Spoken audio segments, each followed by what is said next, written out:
ನಮಸ್ಕಾರ. BNTV ಕನ್ನಡಗೆ ಸ್ವಾಗತ. ರಾಜ್ಯ ರಾಜಕಾರಣದಲ್ಲಿ ಬಿರುಗಾಳಿ ಎಬ್ಬಿಸಿದ ಮೂಡ ಹಗರಣದ ಲೋಕಾಯುಕ್ತ ತನಿಖೆ ಕ್ಲೈಮ್ಯಾಕ್ಸ್ ಹಂತ ತಲುಪಿದೆ. ಈ ಲೋಕಾಯುಕ್ತ ವರದಿಯಲ್ಲಿ ಸಿಎಂ ಸಿದ್ದರಾಮಯ್ಯ ಮತ್ತು ಅವರ ಪತ್ನಿ ಪಾರ್ವತಿ ಅವರಿಗೆ ಕ್ಲೀನ್ ಚೀಟ್ ನೀಡಲಾಗಿದೆ ಎಂದು ಹೇಳಲಾಗ್ತಾ ಇದೆ. ಈ ಬಗ್ಗೆ ದೂರುದಾರ ಸ್ನೇಹಮಯಿ ಕೃಷ್ಣ ರಿಯಾಕ್ಟ್ ಮಾಡಿದ್ದಾರೆ. ಈ ಕುರಿತು ವರದಿ ನಿಮ್ಮ ಮುಂದೆ. ಹೌದು, ಲೋಕಾಯುಕ್ತ ತನಿಖಾ ವರದಿಯಲ್ಲಿ ಸಿಎಂ ಕುಟುಂಬಕ್ಕೆ ಕ್ಲೀನ್ ಚೀಟ್ ನೀಡಲಾಗಿದೆ ಎಂಬ ವಿಚಾರಕ್ಕೆ ಸಂಬಂಧಿಸಿದಂತೆ ಮಾತನಾಡಿದ ಅವರು, ಸಿದ್ದರಾಮಯ್ಯನವರಿಗೆ ಲೋಕಾಯುಕ್ತ ಕ್ಲೀನ್ ಚೀಟ್ ಕೊಡುತ್ತೆ ಅಂತ ಗೊತ್ತಿದೆ. ಇದರಿಂದ ನನ್ನ ಹೋರಾಟಕ್ಕೆ ಯಾವುದೇ ಹಿನ್ನಡೆಯಾಗೋದಿಲ್ಲ ಅಂತ ದೂರುದಾರ ಸ್ನೇಹಮಯಿ ಕೃಷ್ಣ ಹೇಳಿದ್ದಾರೆ. ಈ ರೀತಿ ವರದಿ ನೀಡ್ತಾರೆ ಅನ್ನೋ ಕಾರಣಕ್ಕೆ ನಾನು ಸಿಬಿಐ ತನಿಖೆಗೆ ಮನವಿ ಮಾಡಿದ್ದೇನೆ. ಸುಮ್ಮನೆ ಅಧಿಕಾರಿಗಳು ಏಕೆ ನಿಯಮಬಾಹಿರವಾಗಿ ಕೆಲಸ ಮಾಡ್ತಾರೆ?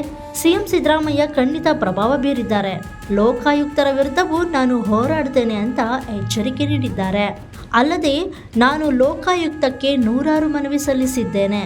ಸಾಕಷ್ಟು ಪೂರಕ ಮಾಹಿತಿಗಳನ್ನು ಒದಗಿಸಿದ್ದೇನೆ. ಅದನ್ನ ಪರಿಗಣಿಸಿದ ಕುರಿತು ನ್ಯಾಯಾಲಯದಲ್ಲಿ ಹೋರಾಡ್ತೇನೆ. ಸಿದ್ದರಾಮಯ್ಯ ಅಧಿಕಾರದ ಅವಧಿಯಲ್ಲಿ ಈ ಪ್ರಕರಣದ ಎಲ್ಲ ಬೆಳವಣಿಗೆಗಳು ಆಗಿವೆ. ನನ್ನ ಹೋರಾಟ ಯಾವುದೇ ಕಾರಣಕ್ಕೂ ನಿಲ್ಲೋದಿಲ್ಲ.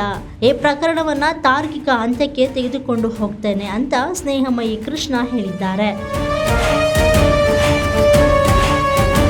ಇನ್ನು ಮೂಡ ಹಗರಣದ ತನಿಖಾ ವರದಿಯನ್ನ ಲೋಕಾಯುಕ್ತ ಅಧಿಕಾರಿಗಳು ಸೋಮವಾರ ಕೋರ್ಟ್ಗೆ ಸಲ್ಲಿಕೆ ಮಾಡಲಿದ್ದಾರೆ. ಲೋಕಾಯುಕ್ತ SP TJ ಉದೇಶ್ ನೇತೃತ್ವದಲ್ಲಿ ತನಿಖೆ ನಡೆದು ವರದಿ ಸಿದ್ಧಪಡಿಸಲಾಗಿದೆ.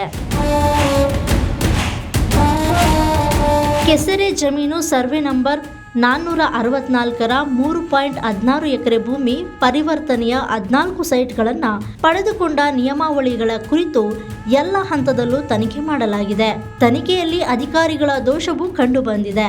ಸಿಎಂ ಹಾಗೂ ಅವರ ಪತ್ನಿಯಾಗಲಿ ಈ ಪ್ರಕರಣದಲ್ಲಿ ಭಾಗಿಯಾಗಿಲ್ಲ ಅಂತ ಹೇಳಲಾಗ್ತಾ ಇದೆ ಎನ್ನಲಾಗಿದೆ. ಹಾಗಾದ್ರೆ ದೂರುದಾರ ಸ್ನೇಹಮಯಿ ಕೃಷ್ಣ ಇಷ್ಟಕ್ಕೆ ಬಿಡೋದಿಲ್ವಾ? ಅವರು ಲೋಕಾಯುಕ್ತರ ವಿರುದ್ಧವೂ ಹೋರಾಡ್ತಾರಾ? ಲೋಕಾಯುಕ್ತರು ಅಂತಿಮ ಹಂತದ ರಿಪೋರ್ಟ್ ಏನು ಅನ್ನೋದನ್ನ ಕಾದು ನೋಡೋಣ. ನೋಡ್ತಾ ಇರಿ BNTV ಕನ್ನಡ. ಇದು ನಿಮ್ಮ ಧ್ವನಿ.